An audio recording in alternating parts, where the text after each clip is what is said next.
replacing a liquid suction heat exchanger. It had I guess when they installed it, they burnt the paint off it on the ends and it rusted out and it started leaking, so got it fitted up.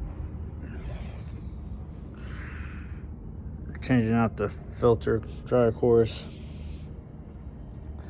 braze it in, pull a vacuum and charge it up. It lost a lot of oil, so we'll have to add some oil. We'll see how it goes.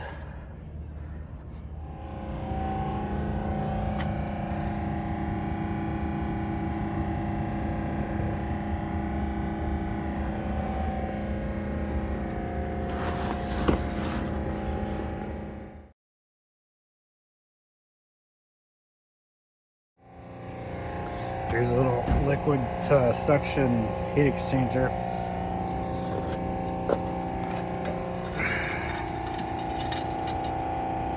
The inside is kind of spiral corrugated tubing. Suction gas flows straight through here, and the liquid goes on the outside of that corrugated piece of pipe on the inside to exchange heat with the suction line. It'll cool the liquid, subcool the liquid, and heat up the vapor in case there's any liquid traveling down the vapor.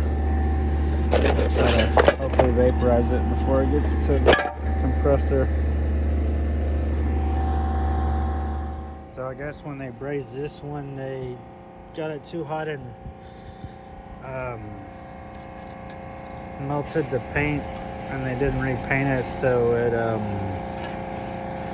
rusted out and started leaking on the suction side. Or actually the liquid started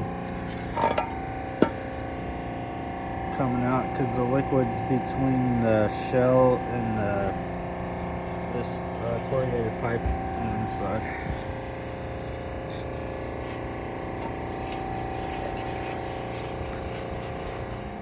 Here's it cut in half right down the middle. Like I said, the liquid travels on the outside of this tube and inside the shell, and the suction gas just goes right down the middle. I've had one leak liquid from this tube was punctured somewhere, and it was just dumping straight liquid back to the suction line.